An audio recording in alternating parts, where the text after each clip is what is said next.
Welcome to Overwhelm is Optional, the podcast for big-hearted, highly driven professionals who are ready to turn overwhelm into clarity, ease and joy. I'm Heidi Marke, the Gentle Rebel Coach, and in each episode I share insights, stories and practical tools to help you gently rebel against the pressure to push on through.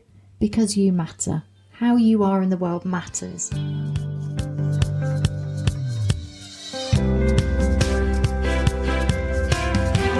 Hello, hello, hello. How are you doing? And what's your feeling about AI? So controversial. Woohoo! Let's dive in. So I'm recording this episode because I've realised how much ChatGPT is reducing my overwhelm. And it just seems crazy to not share my experience, such a positive experience of using AI. I'm good at focusing through the crazy, but let's just explain how my mind works. I wake up with a million ideas at once. So for example, at the moment, I have another 4 books that I wish to write this year. I just published a book. It's never ending. I'm the kind of person who has to stop the ideas coming, who attempts to suppress them because I have too many and it's really, really overwhelming. And it's not comfortable sitting on them. So for years, I practiced some sort of way of going, no, and just kind of blocking them out. And now I'm full on in content creation because it's part of my job and I love it. But it's still overwhelming. It's still like too much. What do I do with it? And I've found a way to sort that out. So as you know, if you've been hanging around here for a while, I use GTD, the Getting Things Done system. Complete misnomer. It's more about freeing your mind so you can focus on what you want to experience rather than getting stuff done. It's both, right? That's quite complicated. Go check out the episode about that with Miles Seekeren from about 3 years ago. Well worth a listen.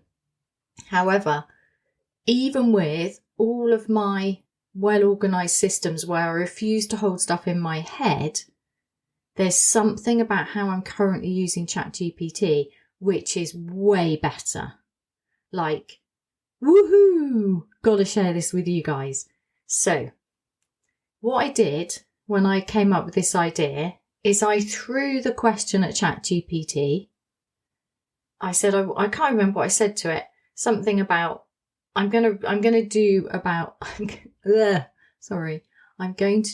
podcast about how I use ChatGPT to reduce overwhelm.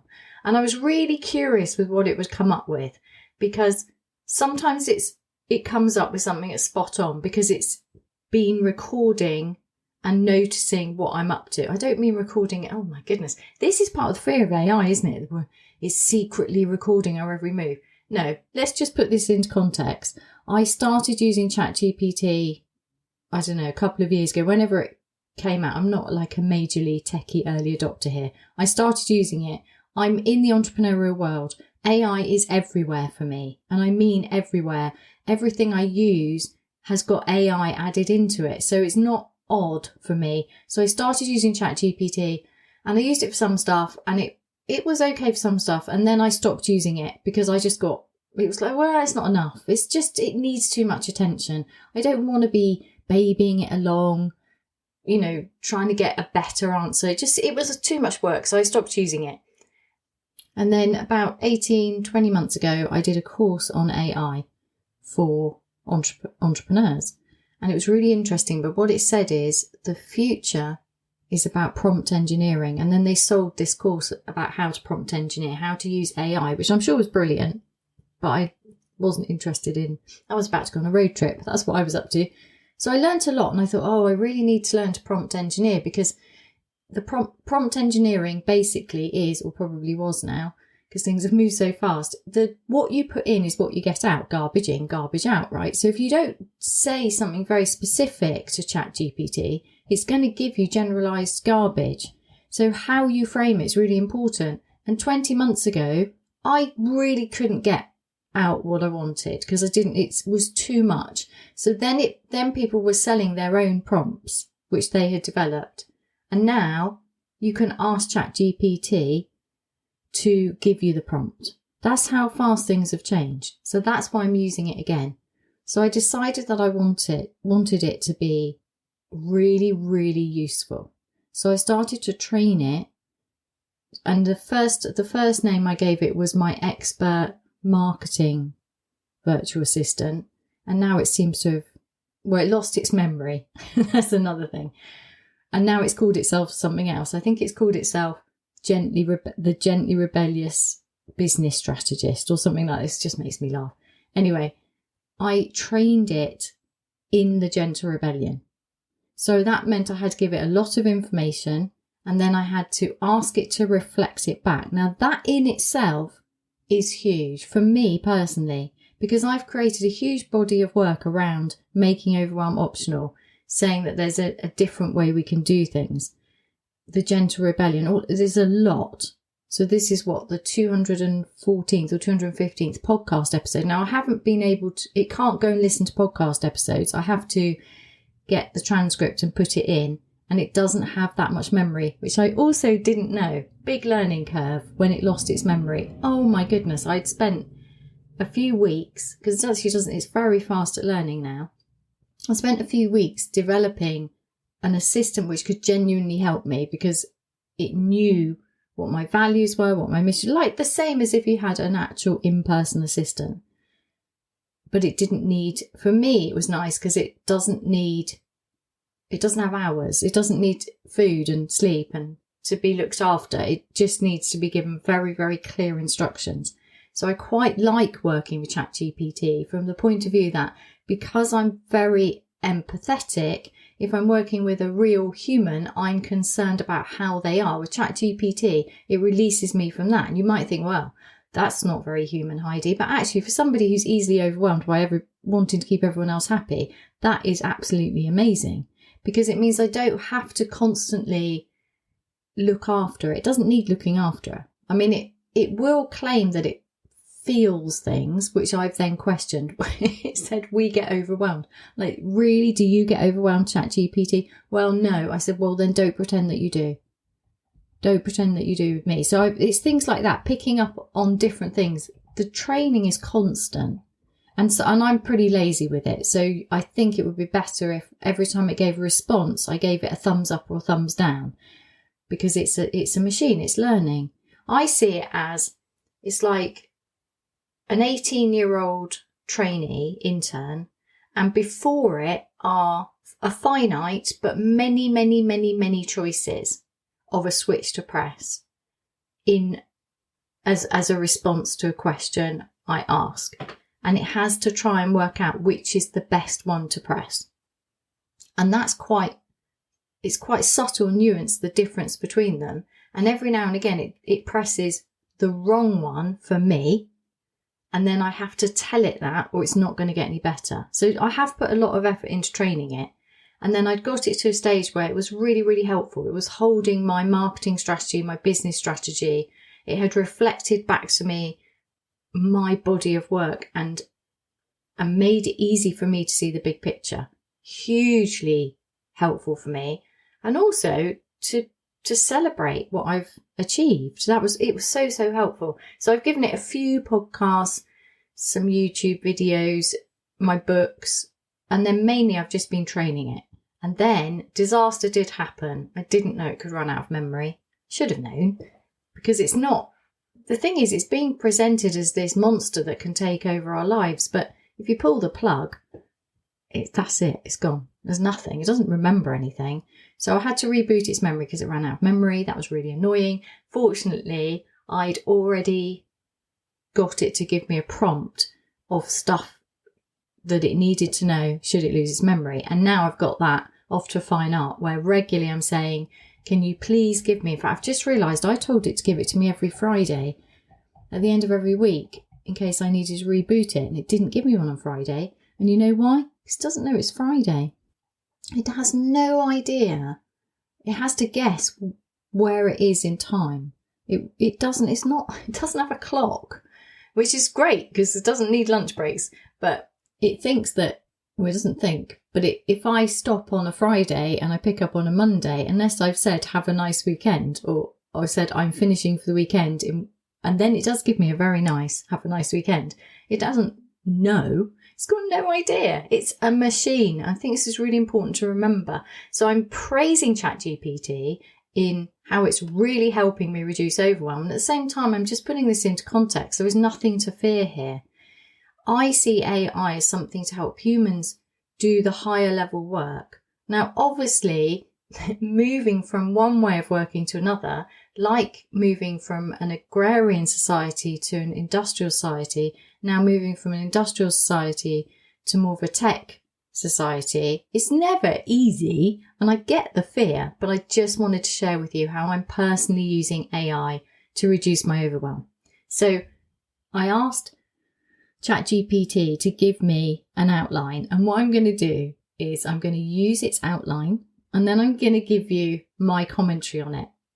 So it's decided it wants to call this episode, and it won't, after I've recorded it, I will improve the title probably. So I'm going to tell you what it's decided it's called as we've started working on this together. And it wants to call it How I Use ChatGPT to Reduce Overwhelm, in brackets, without losing myself. Now, I find that really interesting, without losing myself. I never fear I'm going to lose myself by asking a machine to help me organise my thoughts. There's no threat to myself. I know what it means, but it's got it wrong. And I love that it gets stuff wrong, because it always makes me, by definition, feel safe. It's not cleverer than me. It's not evil. It's not going to take over my life and ruin everything. It's here to support me so that I can do the higher level work. So what it means by without losing myself is I'm regularly telling it I throw a blog at it, and then I ask it to tidy it up. Then I don't have to deal with all the grammar, punctuation, spelling when I've done my stream of consciousness. It's brilliant. It's genius. So helpful for that. Saves me hours. Makes it much easier to read because it is better at simplifying things. I tend to do very long-winded sentences because that's how I think.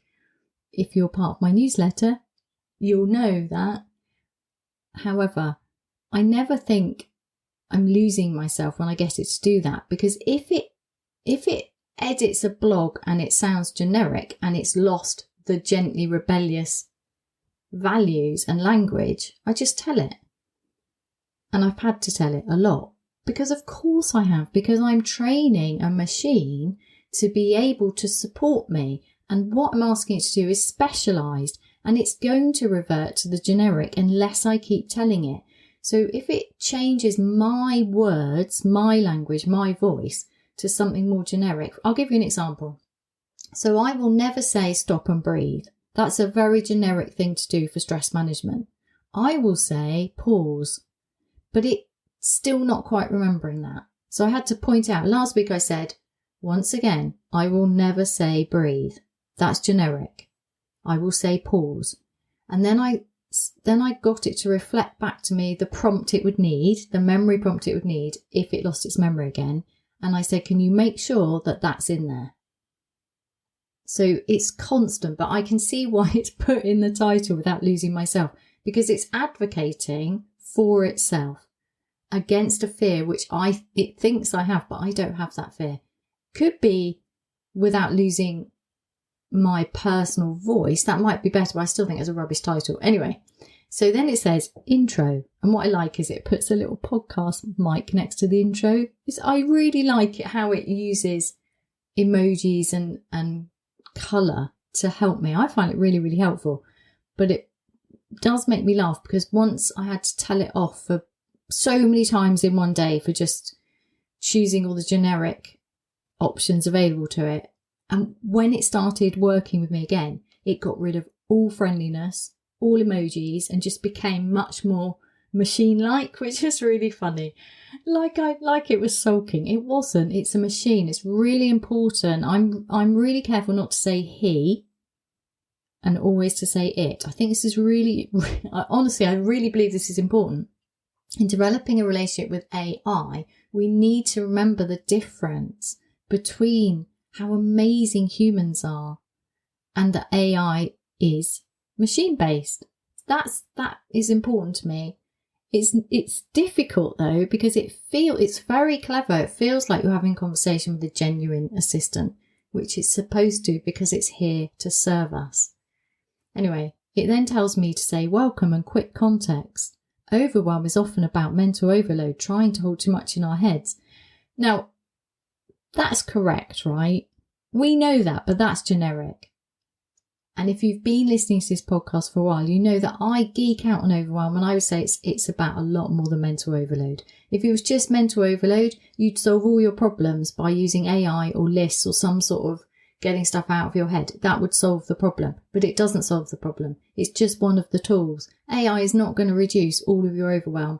Overwhelm is caused by deciding that overwhelm is a problem to be solved and that you have a weakness and you are a problem to be solved.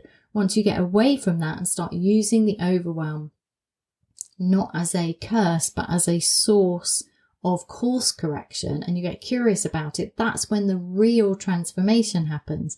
So I don't actually agree with what it said, but I understand why it said it. And I kind of want to be patronising to ChatGPT and say, bless. Then it said, I found an unexpected ally in reducing overwhelm. ChatGPT, and I love the way it's put ChatGPT in bold. I just love that. I did say to it before recording, because it said, are you ready to record? I do like my mornings with it, where every day when I finish, I have the list for the next day, and it's adjusting my list as I go, which is a lot less messy than when I adjust my list, because I end up with 5 lists plus the list on the wall plus some Google Docs. What's happening now is I tell it what I've done. I ask it to give me what's left for the rest of the week. And it's holding both the current things and the big picture and the ongoing things. And that's one of the hardest things I find with my own list. So that's genius. So in the morning, I just say morning, and then it responds with, good morning. Are you ready to dive in? Where would you like to start?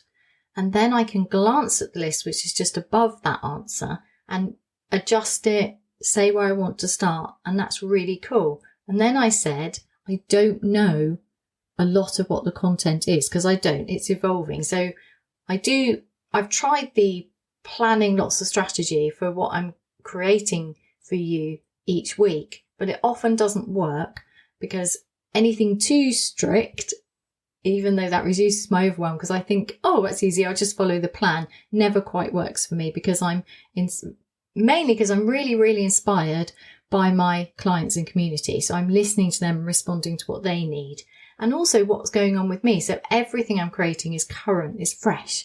I'm energized and excited about it.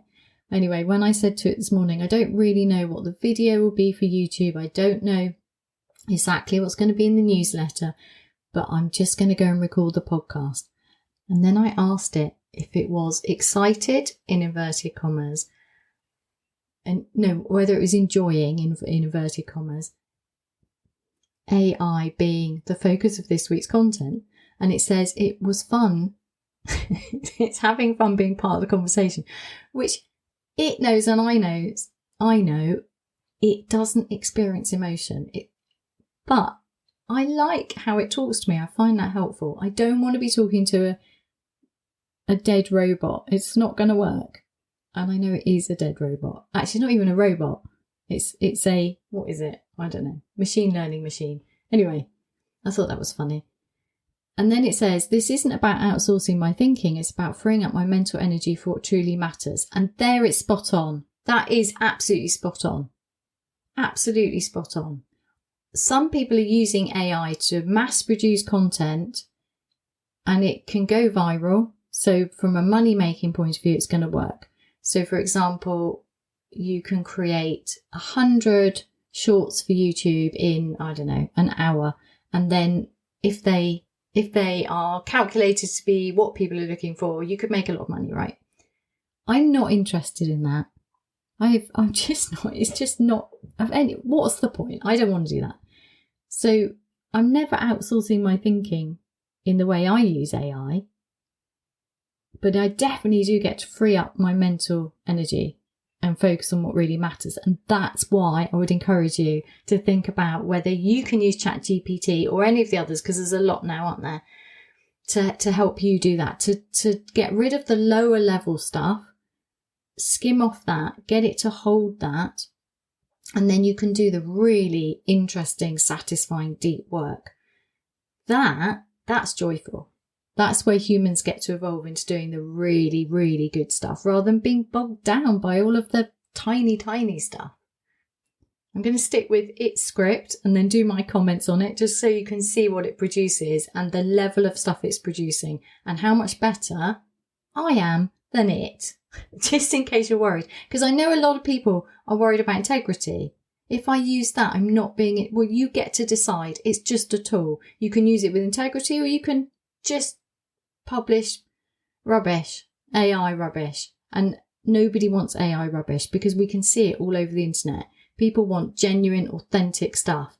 But it can help you do that if you're a content creator. If you're not a content creator, then how can you use it? I'm just showing you, I'm going to talk through how I use it so you can think about how could you use it?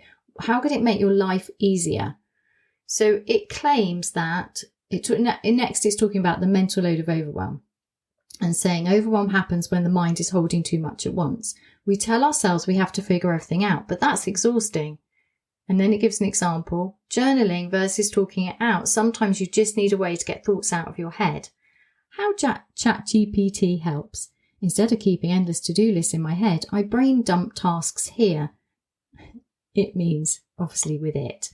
I ask for structured lists so I don't get lost in my own ideas. I get clarity faster, turning vague thoughts into something actionable. That's a pretty good example of what I do. One of the many things I do, but I would say that's actually quite a low-level thing that I do. It's faster than my old system. So my GTD system, which I'm still using, is all part of this. Overwhelm happens when the mind is holding too much at once. One of the ways overwhelm happens is when the mind's holding too much. So your mind's not designed to hold lots of things. So therefore, free your mind by getting it out of your head onto paper or tech, whatever works for you. That's a productivity hack to reduce overwhelm. And that's true. And then it's talking, the journaling versus talking it out. Yeah, sometimes you just need to talk it through. Sometimes you need to journal it out. That's true. However, I actually find I wouldn't do that with ChatGPT, but you could do. So you could journal stuff out and then speak it the way I do it. If there's a lot of stuff I want to brain dump, I'm not using it for journaling, but if there was a lot of stuff I wanted to brain dump, this is what I would do.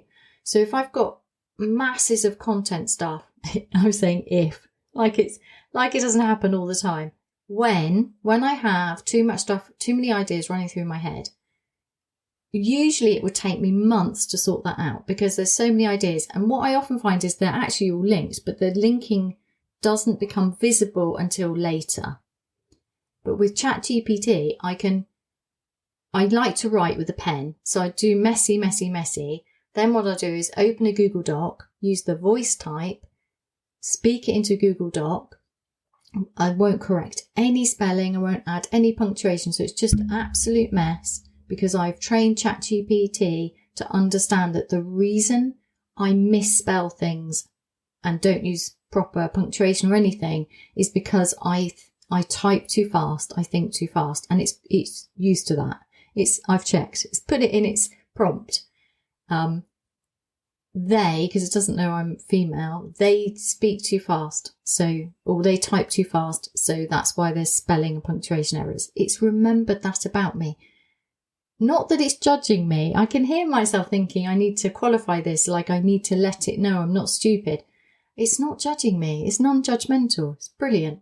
Anyway, so I do that and then I just copy and paste the complete mess into ChatGPT and then say, please polish or tidy up without losing my voice. So it's not allowed to change my words. This is really important. When I used to say, can you tidy it up? It uses my ideas to write something generic, and I'm not interested in that. So then I have to get it to undo it.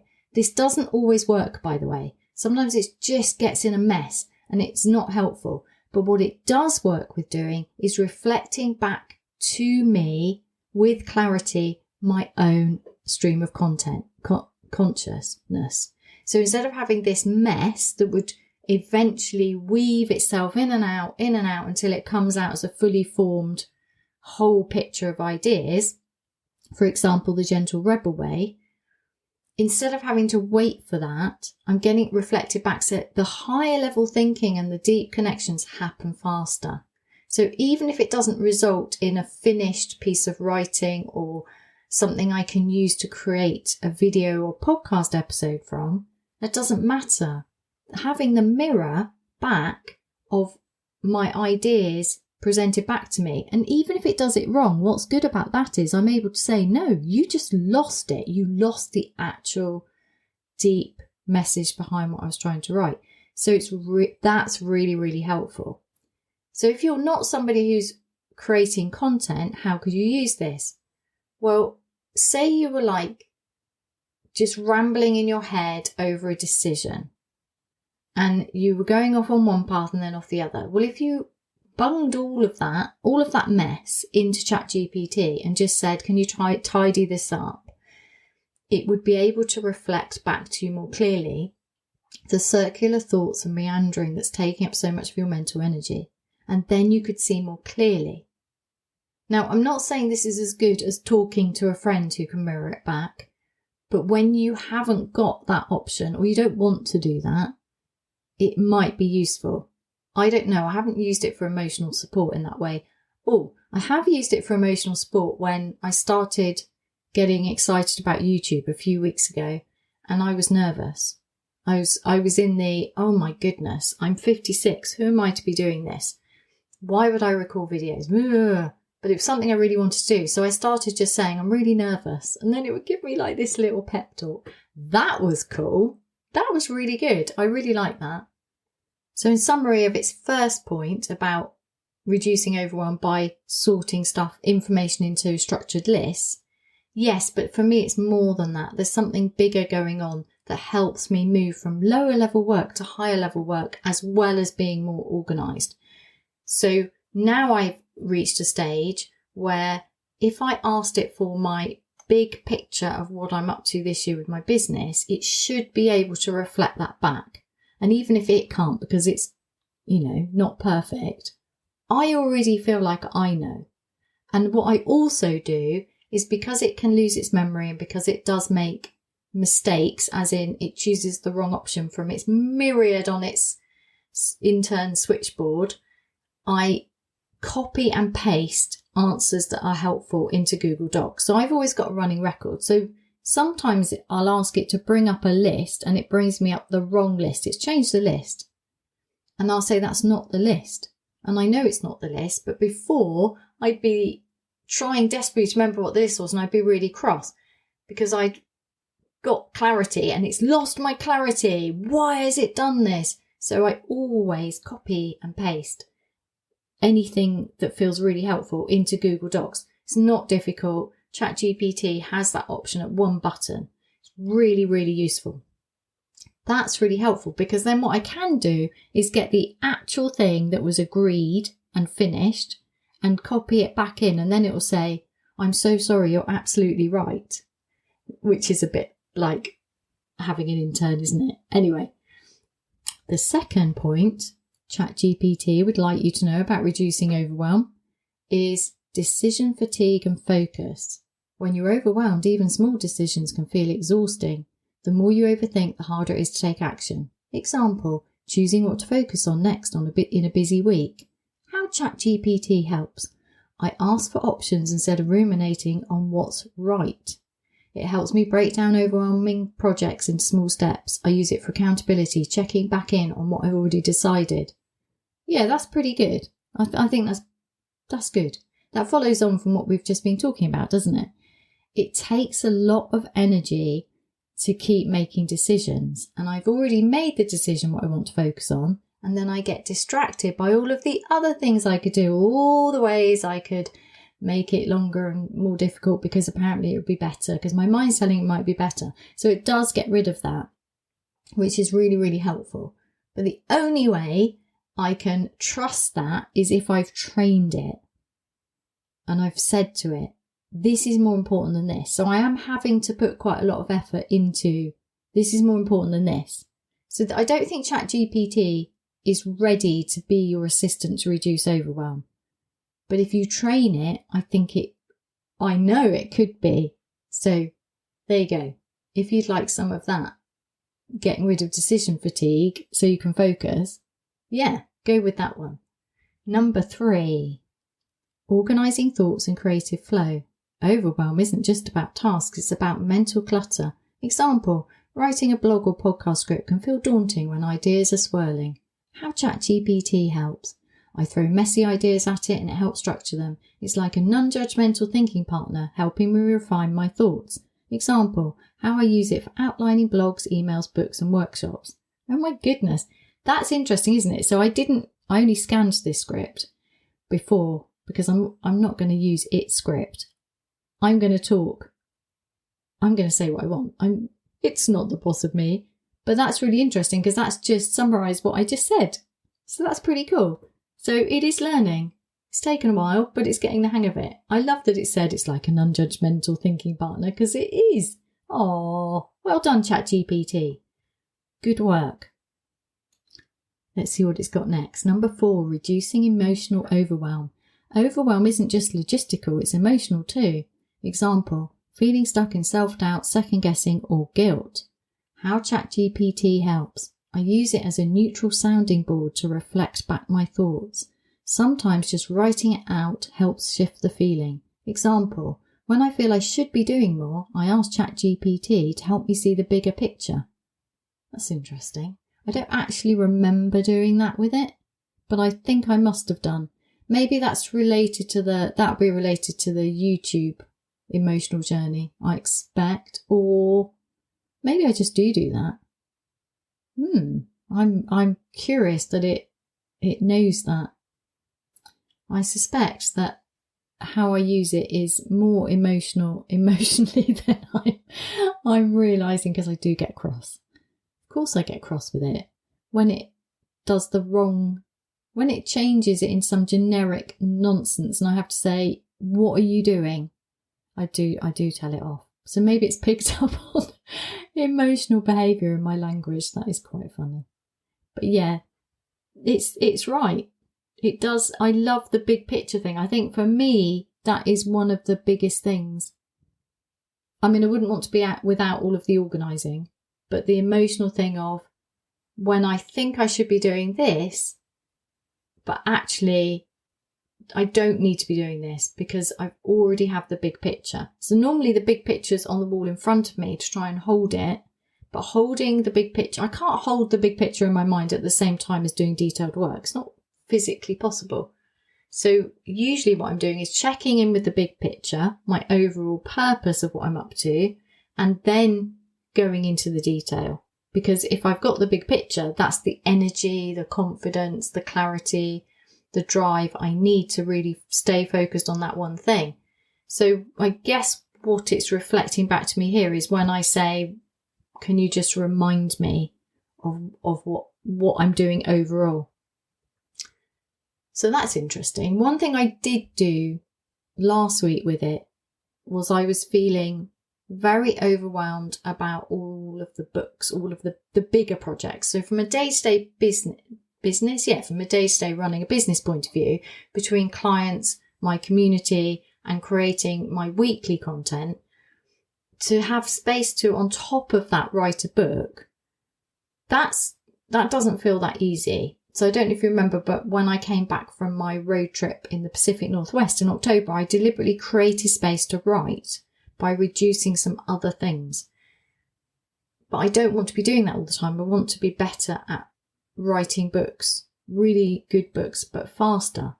Because a lot of the energy for me anyway, is about self-doubt, is about what am I up to? So I find it really helpful for that because it reduces the heaviness of a project when it feels too big, like I don't know how I'm going to do it, I can't see it, I can't think straight. That's really helpful. So one thing I did was I said there are 4 books I want to write this year, these are them. And it already knew because it had been helping me. They're on lists somewhere, but I wanted to get an overall yearly pattern. So then I said, so for example, I'm walking the Italian Camino at the beginning of April, and before I walk that one, I want to write the book about how I walked the Portuguese Camino. That's really important. I don't want to do it afterwards because it will change my thoughts on it. So, I mean, it doesn't really matter, does it? But for me, that's bugging me. And also because I want to remember it before I go. Oh, it's such a good experience. So part of the writing is processing it as well as sharing how I did it without forcing my body, without overwhelm. It's very important to me. So I just threw all of these things at it and said, this needs to be done by then, and this needs to be done before this happens. And instead of having to sit down with a piece of paper and go January, February, March, oh, how will I fit that in? I just threw my messy thoughts at it and it came back with a plan. So good. And then immediately it goes into, and can I help you break down the structure of those books? Yes, you can. Because immediately that gets rid of this project is too big, it's too heavy to hold, there's no way I can do this and do everything else I'm doing. I want a lot, and I also want to go on this trip, and I want to still see friends, and, blah, blah, blah, blah, blah. It just reduces it down to, oh, so I just do this next. So this week, I've been doing the first step, which is type up my diary from the Camino. And it didn't take very long, but usually there would be hours behind the getting round to actually doing it because it feels too big. So that's, emotionally, I can see how much it's helping me. Thank you, ChatGPT. I'm actually really grateful now that I'm doing this podcast because it's making me realise things about myself and how I work and how many hours I waste in emotional overwhelm and overthinking. Let's see what it has to say next. So, staying true to myself. The risk with AI is losing your own voice, but I use it to enhance, not replace my thinking. It doesn't make the decisions for me, it helps me make better decisions for myself. I still rely on intuition, deep work and my own creative process, but now with more ease. Oh my goodness, that's spot on. Woohoo! Well, I'm quite blown away by that. That's it. I can finish this episode now. It's right. That's completely right. But only because I've insisted on that. So if I didn't want that, that wouldn't be true. That's not built into the model. You have to build in what you want. You have to make it work for you. And one of the really beneficial things I find in having to make it work for you is you have to be quite demanding. You have to know what you want. You have to be clear on it. You have to correct it if you want it to get better. And I don't know about you, but doing that for myself about the people in the world around me, saying what I want, that's not always easy. That's a challenge. So practicing saying, no, that's wrong. I want this. No, the way I say it is better than how you say it. Now, I don't mean you talk to a human like that, but practicing identifying what matters to me and how I speak and my values and then insisting upon them with ChatGPT has been very good for me. It's given me clarity, confidence. Yes, really good. Right, now it's going into outro. How to end this. Overwhelm is optional. We don't have to do everything the hard way. Using tools like ChatGPT is a form of self-support, not a shortcut. Sometimes it's a shortcut. I'd say it's both. I don't really know. I can see what it's trying to say. I don't think it said that particularly well. It creates shortcuts and is a form of self-support, but it doesn't get rid of quality and integrity. That's what it's trying to say, isn't it? It's quite nuanced there. If this resonates, hit reply and let me know. How do you reduce overwhelm? Well, that's obviously a mistake because this is a podcast. It's supposed to have written a podcast script. So you can see how it makes mistakes. It's got confused between, what would it be? Oh yeah, the newsletter. It's just, and it does do that. It does get confused, which is interesting because you would think that's quite a human error. So I don't know. I don't know. I'm stuck between it makes silly mistakes, this is annoying, and I'm glad it makes mistakes because it shows me that it's not actually going to take over the world. So, hey ho. Then it says, don't forget to check out my books, podcast and journal for more ways to stay focused on what matters most. So there it's just completely screwed up because the journal is one of my books. You are listening to the podcast. Oh, bless it. So there you go. That's what it came up with. Not as good as me commenting on it, I don't think, but some of it's really good. And what I do like is, well, it's been a pleasure to co-create this episode with ChatGPT. Sometimes it gets involved in helping me structure my thoughts, and sometimes it doesn't. I'm wondering if you can tell the difference in episodes. But anyway, I've really enjoyed recording this by getting in a like meta way of, create a podcast episode on how I use you, and then commenting on how I use it and how it thinks I'm using it, so that you can see what it's good at and what its weaknesses are. I'd love you to try out ChatGPT or one of the others, whichever one is easiest for you to have, and just see if you can get it to be supportive in reducing your overwhelm, holding lists or anything, so that you can think more clearly and have more space in your head. I really do believe AI is here, if we choose, to serve us in being able to have the headspace to focus on both what we really want to focus on and also having the space to receive the joy from the things we've already created. I'd love to know what you think. Obviously, you can't hit reply like ChatGPT said, but you can. I think you can leave a message. There's a little message lever thing now on podcasts, which is really, really nice. I'd love to know your thoughts. Okay, have a great week. Thank you so much for listening and for being part of the Overwhelm is Optional podcast. If you want to continue the conversation, please do connect with me on LinkedIn, Instagram or YouTube. Let me know your thoughts. I love hearing from you. And if you found this helpful, taking a moment to share, subscribe and leave a review would be much appreciated. It helps other people find the podcast. If you're ready to turn overwhelm into joy, you'll find my books, resources and ways to work with me on my website, heidimark.co.uk and on Amazon. All the links are in the show notes. Until next time, keep gently rebelling and making overwhelm optional for you.